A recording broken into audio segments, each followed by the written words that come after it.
Ողջույն ձեզ։ Պատրաստեք միասին խորասուզվելու մի թեմայի մեջ, որը վստահ եմ շատերին է հետաքրքրում, բայց դե որի մասին գուցե ոչ բոլորն են ամեն ինչ լսել։ Մենք այսօր ձեռքներիս տակ ունենք ձեր կողմից տրամադրված մի քանի, բավականին հետաքրքիր հոդվածներ Fast News AM եւ 168 AM կայքերից։ Եվ դրանք մեզ տանում են դեպի Հայաստանի գրական պանթեոնի ամենավառ, բայց միևնույն ժամանակ ամենաբարդ ու հակասական կերպարներից մեկի Եղիշե Չարենցի աշխարհը։ Հիմա երբ մենք ասում ենք Չարենց, շատերս անմիջապես պատկերացնում ենք հանճարեղ բանաստեղծին, հեղափոխության երգչին, նրա հզոր տողերը։ Բայց այսօր մեր առաքելությունը մի փոքր այլ է։ Այս աղբյուրների օգնությամբ մենք փորձելու ենք միասին նայել հանրահայտ կերպարի ստվերային կողմերին, այն մութ անկյուններին, որոնց մասին այս տեքստերը բավական անկեղծորեն պատմում են։ Խոսելու ենք նրա բնավորության բռնկուն կողմերի, անձնական բարդ հարաբերությունների, կյանքի դժվարին պայքարների, այդ թվում կախվածության, եւ նույնիսկ այն անտիպ, գրեթե անհավանական թվացող գրությունների մասին, որոնք նա թողել է։ Թե ինչ, կարծում եմ սա հետաքրքիր ճամփորդություն է լինելու։ Եկեք սկսենք։ Այսպիսով, երբ սկսում ես կարդալ այս հոդվածները, առաջին բանը, որ ուշադրություն է գրավում, այս բանը երկակիությունն է։ Fast News-ը, օրինակ, նրան բնութագրում է որպես աներկբա հանճար, ում ժառանգությունը մինչ օրս է լիովին բացահայտված չէ։ Բայց հենց նույն շնչով աղբյուրը նշում է մի բան, որը ստիպում է մտածել։ Նրա հետ շփվելը մեղմ ասած հեշտ գործ չի եղել։ Մի հոդվածում նույնիսկ օգտագործվում են այսպիսի բառեր՝ բռնկվող, աղմկոտ, անհաշտ։ Սրանք բավականին ուժեղ բնորոշումներ են, այնպես չէ։ Սա պարզապես ստեղծագործողի տարօրինակություն է, թե խոսքը ավելի խորը խնդիրների մասին է։ Կարծում եմ, հենց այստեղ է կարևոր կանգ առնել։ Աղբյուրները, հատկապես Fast News-ը, պարզ են դարձնում, որ սա զուտ բոհեմական կյանքի կամ, ասենք, արտիստիկ քմահաճույքի դրսևորում չէր։ Խոսքը շատ ավելի լուրջ դրվագների մասին է։ Եվ այստեղ չեն կարող շրջանցել 1926 թվականի սեպտեմբերի 5-ի հայտնի, գրեթե անհավանական թվացող միջադեպը Երևանում։ Սա մի պատմություն է, որը թեև հայտնի է որոշ շրջանակներում, բայց հաճախ մնում է նրա հանճարի ստվերում։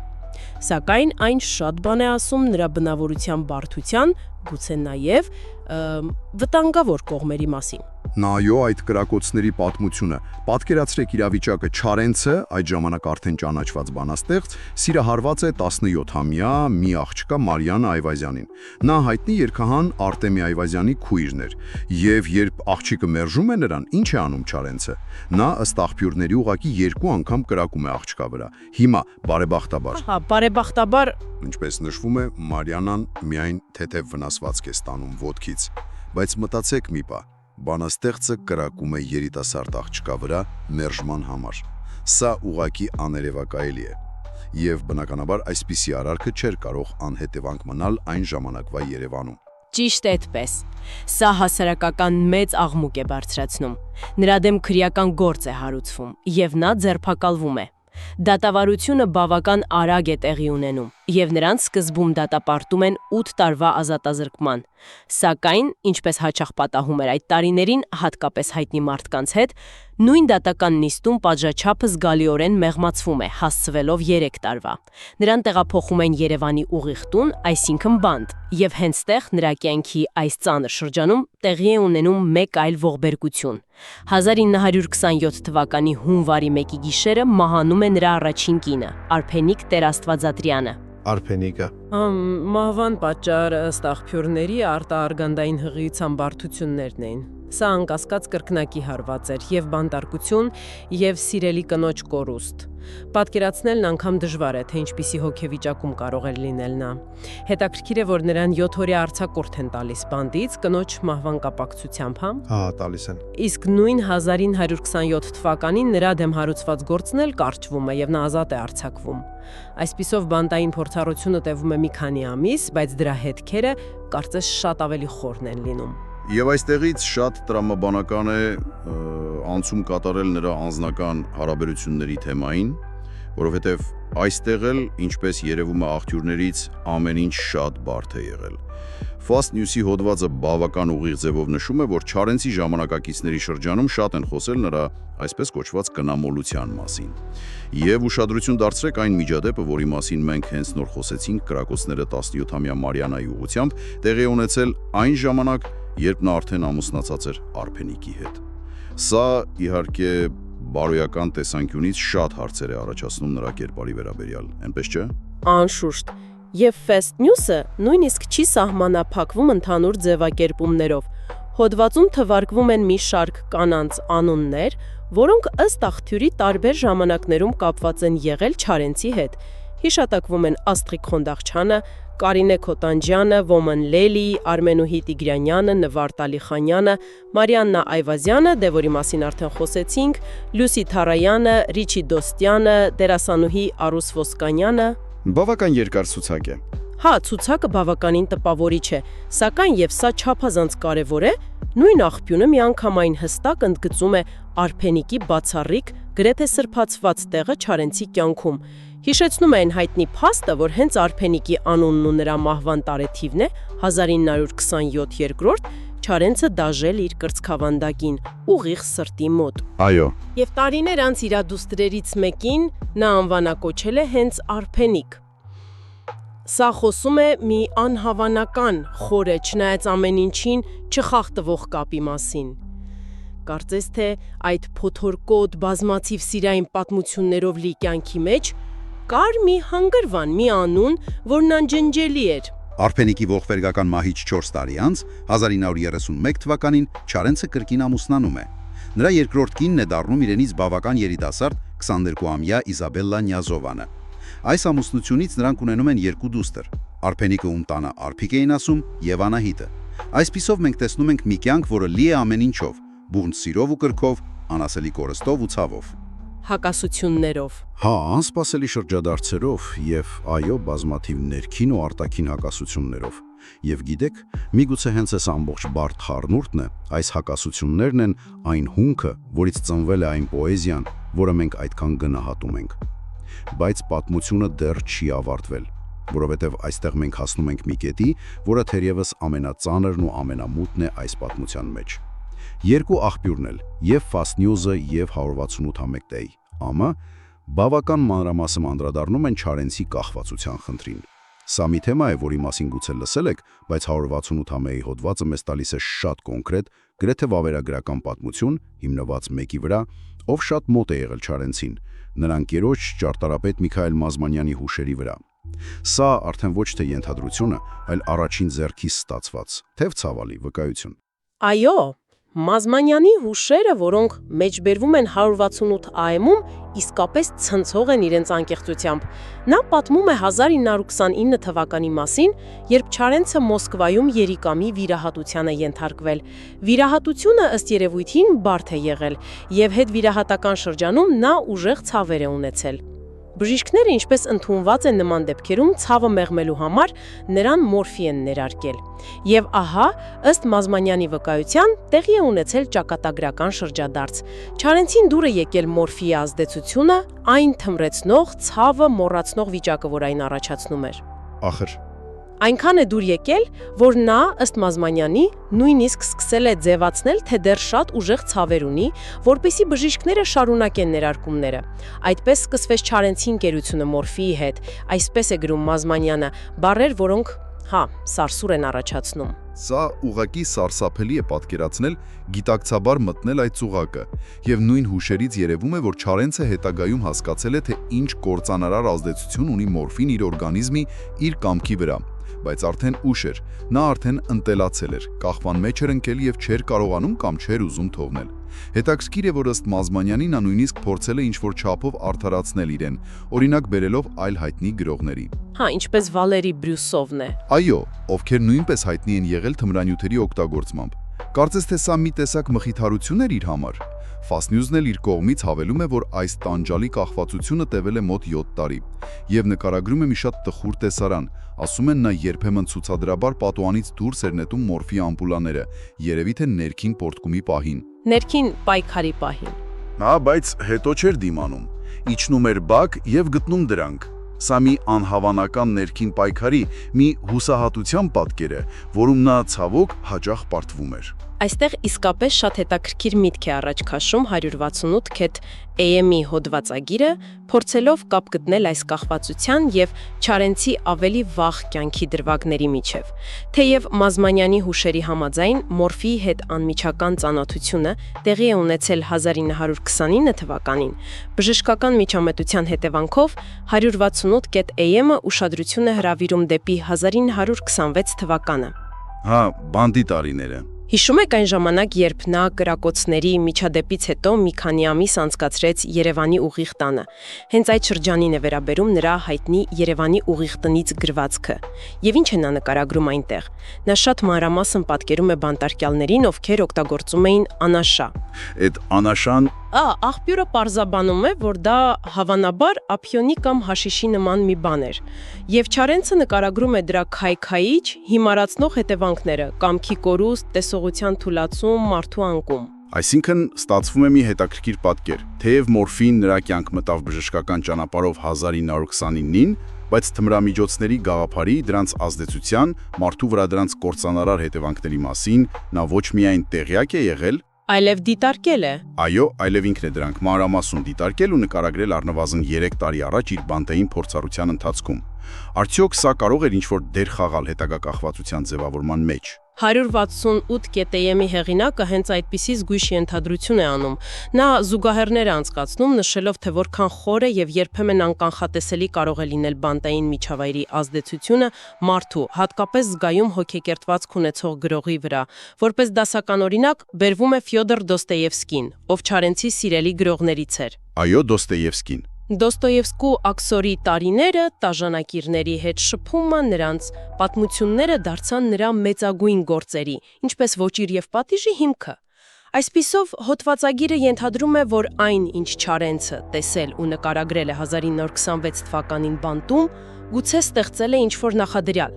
Միգուցե դա արթնացրել է մի տեսակ հիվանդագին հետաքրքրասիրություն դեպի այդ արգելված կործանարար աշխարհը։ Հնարավոր է։ Եվ հետագայում, երբ առաջացավ ֆիզիկական ցավը մեղմելու անհրաժեշտությունը, այդ հետաքրքրասիրությունը գուցե ավելի հեշտությամբ վերածվեց քաղվածության։ Սա իհարկե ընդամենը վարկած է, որը հիմնված է ժամանակային զուգադիպության եւ գրական զուգահեռների վրա, բայց այն անշուշտ ստիպում է մտածել քաղվածության բուն արմատների, դրա ձևավորման, հոգեբանական եւ կենսագրական գործոնների մասին։ Եվ այս ամբողջ բարդ, ծանր պատմությունից հետո մենք հասնում ենք մի թեմային, որը երևի թե ամենազգայունն է, ամենաքիչ քննարկվածը եւ գուցե ամենաշոկայինը։ Խոսքը բուն պոեզիայի մասին է, բայց ոչ այն պոեզիայի, որը մենք սովորաբար կարդում ենք դասագրքերում կամ ժողովածուներում։ Աղբյուրները, մասնավորապես Fast News-ը, անդրադառնում են Չարենցի անտիպ գործերին, հատկապես մի շարքի, որը հայտնի է ինքհանգրում անվանումով, եւ այնինչ բացահայտվում է այդ տողերում, իր անկեղծությանք ուղակի ցնցող է։ Այո, բացարձակապես։ Այդ ձեռագրերում Չարենցը կարծես թե որոշել է լինել մինչև վերջ անկեղծ, առանց որևէ դիմակի։ Նա ուրիշ տեքստով խոստովանում է իր կախվածությունները, մեջբերում են Fast News-ից։ Սիրում եմ ես, ինչպես գիտես, կոկային, հայտնի եմ ես որպես անբուժ մորֆինիստ։ Ուղակի տենց։ Հա, սա արդեն իսկ անսովոր ու խիզախ խոստովանություն է այն ժամանակների համար, բայց դա դեռ ամենը չէ։ Այդ նույն գրություններում նա արտահայտում է շատ հստակ համասարամոլական ձգտումներ, եւ ոչ թե պարզապես ընդհանուր ձգտումներ, այլ շատ կոնկրետ նախասիրություն, ուղղված դեռահաս տղաներին։ Մեկ այլ մեջբերում՝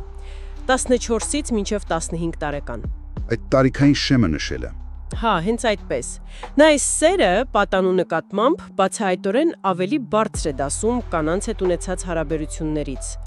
Եվ ոչ մի կին, գեղեցկուհի լինի թե մի տրփուի, չարժե սիրած մի պատանու մանկատես բարով մարմինն աստվածային ու գերիչ։ Եվ նա չի վախենում այս ամենը դնել լայն պատմական եւ մշակութային համատեքստի մեջ, իրեն համարելով նույն շարքի մեջ, ինչ Հոմերոսը,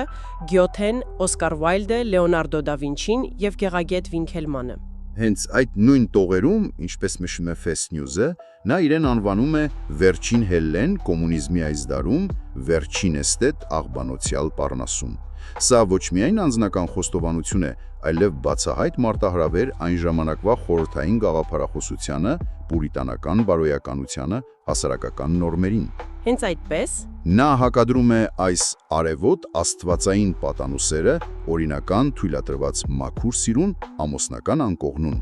այսինքն ընդունված հասարակական կարգին։ Եվ այստեղ կա մի չափազանց կարևոր, գրեթե անհավանական դետալ, որի վրա ուշադրություն է հրավիրում Fast News-ը, այս խիստ անձնական, պայթյունավտանգ բովանդակությամբ ձեռագրերին, որոնք նա գրել է, կչված է եղել Չարենցի սեփական ձեռքով գրված մի գրություն։ Այդ գրության մեջ նա հստակորեն գրեթե կտակում է, որ այս գրությունները չպետք է ոչնչացվեն։ Չոչնչացվեն։ Նա հույս է հայտնում, որ դրանք մի օր կընկնեն հասկացող մեկի ձեռքը եւ իր մահից հետո կհանձնվեն թանգարանին։ Եվ հետո ավելացնում է մի նախադասություն, որն ամեն ինչ փոխում է։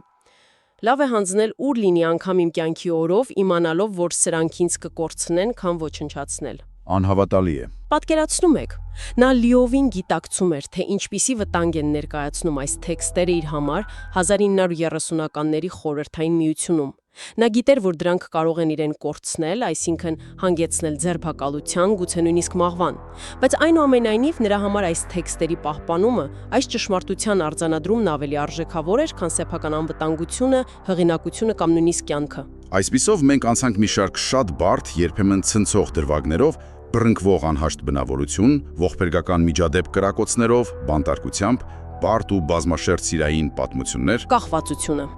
տարիներ տևած, տանջալի պայքար թմրանյութերի կախվածության դեմ եւ վերջապես այս անտիպ գրեթե անհավատալի բովանդակությամբ բացահայտորեն համասեռամոլական տեքստերը, երբ այս ամենը դնում ենք կողք կողքի, ինչ պատկեր է ստացվում։ Ինչ է այս ամենը նշանակում ձեզ համար, Չարենցին հասկանալու, նրա կերպարն ամբողջությամբ ընկալելու մեր փորձերի տեսանկյունից։ Սա անկասկած անչափ բարդացնում է մեր ընկալումները։ Այն մեզ ստիպում է դուրս գալ հանճարի պարզեցված, հաճախ միայն դրական գծերով ներկայացվող իդեալականացված կերպարի շրջանակներից։ Այն մեզ մղում է առերեսվելու մարդու ամբողջականության հետ, իր բոլոր լույսերով ու ստվերներով։ Այո, նա ազգային մեծ բանաստեղծ էր, նրա ձայնը հզոր էր, նրա պոեզիան հեղափոխական էր, բայց նա նաև մարդ էր, ով տառապում էր կործանարար կախվածությունից, ով իր ներսում մարտնչում էր բարդ, երբեմն հասարակության կողմից չընդունվող ցանկությունների դեմ, ով ապրում էր հսկայական անձնական տագնապների եւ վախերի մեջ։ Սա հասկանալը կարծում եմ նրան չի վարկաբեկում, ինչպես ոմանք կարող են մտածել։ Ընդհակառակը դա մեզ թույլ է տալիս տեսնել նրան ավելի խորը, ավելի մարդկային մակարդակում։ Եվ անշուշտ, այս գիտելիքը, այս համատեքստը նոր շերտերը ավելացնում նաև նրա հայտնի հանրահրճակ գործերի մեկնաբանության համար։ Չէ՞ որ արվեստը հաճախ ծնվում է հենց ներքին կոնֆլիկտներից, ցավից ու պայքարից։ Կրկին շեշտենք, որ մենք այստեղ պարզապես ներկայացնում ենք այն տեղեկությունները, վկայությունները եւ մեկնաբանությունները, որոնք առկա են ձեր կողմից տրամադրված աղբյուրներում, Fast News-ում եւ 168 AM-ում։ Այո, միայն աղբյուրները։ Առանց որևէ բարոյական գնահատական տալու, հատկապես այս վերջին շատ զգայուն եւ անձնական գրությունների վերաբերյալ։ Այսպիսով, մենք միասին ճամփորդեցինք Չարենցի կյանքի ու ներաշխարհի ամենաբարդ, երբեմն ցավոտ ու մութ անկյուններով, նրա բուրըն խառնվածքից ու ողբերգական դրվագներից մինչև բարդ հարաբերություններ, խախվածության դեմ մղած անհավասար պայքարից, մինչև նրա ամենախորը, ամենաթաքուն եւ անտիպ խոստովանությունները բանաստեղծություններում։ Եվ այս ամբողջ քննարկումը հիշեցնեմ հիմնված էր բացառապես այն աղբյուրների վրա, որոնք դուք մեզ հետ կիսել էիք fastnews.am-ի եւ saru68.am-ի հոդվածները։ Եվ այս ամբողջ պատմությունը կարծում եմ եւս մեկ անգամ ընդգծում է մի հաճախ անհարմար, բայց շատ կարևոր ճշմարտություն։ Հանճարեղությունը հաճախ գոյակցում է խորը մարդկային թերությունների, տառապանքների, ներքին դևերի եւ անասելի պայքարների հետ։ Այսպես ասած, մութ կողմերը տեսնելու եւ հասկանալու փորձը չի նսեմացնում նրա արվեստի անգնահատելի արժեքը։ Բնավ։ Գուցե ընդհակառակը, այն մեզ տալիս է ավելի լիարժեք, ավելի մարդկային, ավելի ճշմարիտ համատեքստ, հասկանալու համար այն բարդ, հակասական, բայց եւ աներևակայելի հզոր ուժը, որը ծնել է այդ անմահ պոեզիան։ Եվ վերջում, ինչպես միշտ, ուզում եմ ձեզ թողնել մի միտք ձեր սեփական խորհրդածությունների եւ հետագա մտորումների համար։ Պատկերացրեք մի պահ, Չարենցը, լինելով հանճարեղ բանաստեղծ, բայց նաև ապրելով ստալինյալ տերորի ամենամութ տարիներին, լիովին գիտակցելով բոլոր հնարավոր հետևանքները, ընդհուպ մինչև ֆիզիկական ոչնչացում, Այո, գրում է իր ամենախոցելի, ամենահակասական, ամենաանձնական տողերը եւ բացահայտ խնդրում է, որ դրանք չոչնչացվեն, այլ պահպանվեն սերունդների համար։ Ինչ է մեզ ասում ինքնաբացահայտման այս գիտակցված, այս համարձակ, գրեթե անձնազոհ քայլը։ Ինչ է սա հուշում այն մասին, թե ինչպես էր նա ցանկանում, որ իրեն հիշեն, ինչպես էր ինքը ընկանում սեփական ժառանգության, սեփական անհատականության եւ ճշմարտության բնույթը։ Մի հարց, որի շուրջ կարծում եմ արժե երկար մտածել այս քննարկումից հետո։